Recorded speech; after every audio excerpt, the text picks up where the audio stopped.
was shocking. The majority of us has kind of gotten a wake-up call. Everybody knew him as somebody who was always smiling. He was very strong. There were some kids that were definitely rattled. In the summer of 2008, the town of Waldwick, New Jersey was devastated by the sudden death of 8th grader Sean Fisher. He was right out there in front and, wanted his presence known, and I think that's how he proceeded through life. Sean entered the middle school obviously as a 6th grader and made himself known right away. He had a personality that you just noticed the minute he walked into the room. It's out of a sad time here. The death 3 years ago of 13-year-old student athlete Sean Fisher, who died on this football field from a rare undetected heart condition known as hypertrophic cardiomyopathy. Extremely loving person. He would give, he was always ready with a smile, always ready with a hug. He was the first person I talked to when I first moved here, because he lived across the street from me, and he was always so friendly to me. Open and simple, open to everyone, and caring. For me, Sean represented all the good things that we wanted out of our middle school students before we started the Character Ed program. He was the kid who, and this is what middle school is about, who messed up. He did some things wrong, he did some things that you didn't want him to do, but he stepped up, he took ownership of it, he was accountable for what he did, responsible for what he did, he was open and honest, and he learned from it and moved forward. He loved playing golf. In middle school, I remember he was on a part of the golf club, and he's the reason why I joined when I was in middle school. And he was very smart with math too, very mathematical. He was very bright. Just his way and his presence on the first day of school, introducing himself, and I remember him going around the lunchroom and telling people his, hi, I'm Sean Fisher, and it was just an outgoing personality that you don't find in many young kids. Sean was a student, he was waiting to get picked up. I had a rough day. Sean said to me, Bridget, you look like you could use a hug. He came up to me and gave me like the biggest bear hug ever. And that's the kind of person he was. Taught him to introduce himself to people and to shake their hand, and whether it be in the grocery store or anything like that. And after he passed, lots of people sent us cards that I had never met before, and they told me that they had met Sean and what a nice, polite person he was and what an impression he had left upon them. Just remember being on the football field with him, and defense was on one side, offense was on the other, and just like everyone crowding around Sean, and then next thing you know, ambulance was here and his parents were here. It was just really sad and scary. I raced down the stairs and I was able to touch Sean, and at that point he felt cold, and I, kind of knew it. And then I called my dad up saying, is it true? And he was like, yeah, I don't want to spoil your vacation, but passed out on the football field. Apparently they told me he was running and he just fell, and all the kids felt like didn't know what to do. They were like, all right, is he gonna get back up? I was actually on vacation, and then someone called me about it, and I remember I couldn't believe it. I was just sitting on the bed in shock. Yeah. The disease is treatable, but the key to prevention is early detection. Well, essentially what hypertrophic cardiomyopathy is that left ventricle is the main pumping chamber of the heart, of everybody's heart. And with this particular disease, it winds up getting thickened over time. And slowly, due to the thickening, it winds up constricting the blood flow. And once it completely constricts blood flow, that's when you have a sudden cardiac death. And it is hereditary also.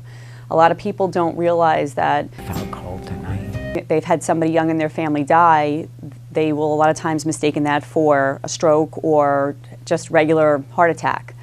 And that's one of the reasons why it goes underdiagnosed, because a lot of family members don't know that they had somebody in their family that had the disease.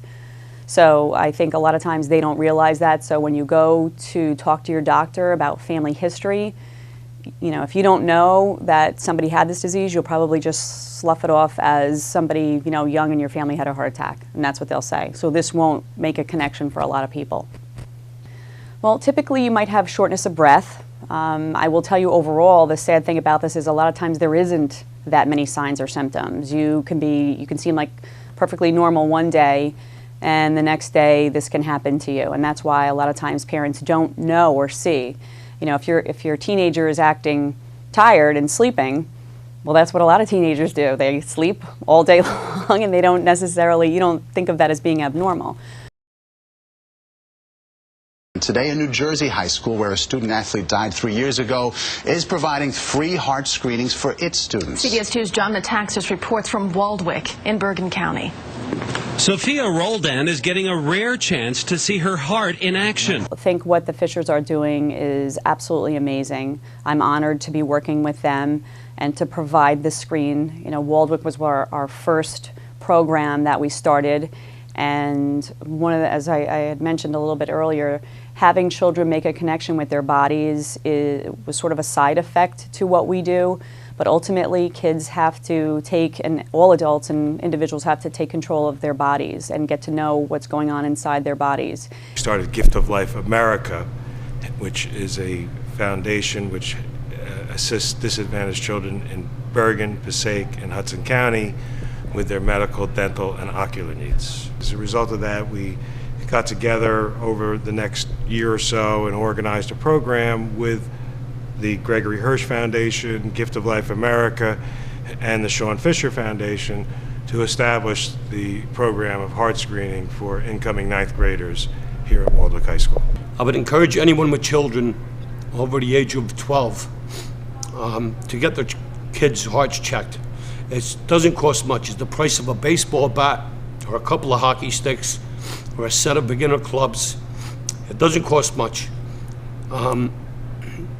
This way, you can avoid the tragedy that Sheila, my wife, and I have been through. It's very a shame that he passed away, but his memory will forever live at Waldwick as a bright, young, smart boy. There are very few people, young people too, that you would say has an impact right away, and Sean did. Absolutely. The foundation itself is definitely living on through Sean, because Sean was a giving, loving person, and we know that he would wholeheartedly agree with this foundation. Although he wouldn't like the publicity, he wouldn't, because he was one of those background persons who would do something nice but not want to get acknowledgement for it. Probably many people will owe Sean their life because maybe things will be detected a lot earlier. So I think, you know, when we look back, I think that's going to be his legacy. The first symptom of this disease is death. And I don't want to scare anyone, but unfortunately, we found out the very hard way about that. And if Sean would have been checked, he might have been around today with us, and we wouldn't have been making this video. But since what happened to him, we're going to strive and continue to make sure this doesn't happen again to anyone else in this town, county, and hopefully state. I think his uncle said it best in his eulogy. Sean paid it forward. And I think that's what we need to do, is to pay it forward. So whatever we can do to help others not find themselves in that predicament and have such great loss, anything we can do would be Sean's legacy. That we can do these screenings for kids to save someone else's life. So in that respect, Sean does the thumb up, because we taught him that also whenever he was on the field, and if he fell or something, you know, thumbs up. So you'll see. And also, life is good, life is happy, so we would do thumbs up. So thumbs up, Sean.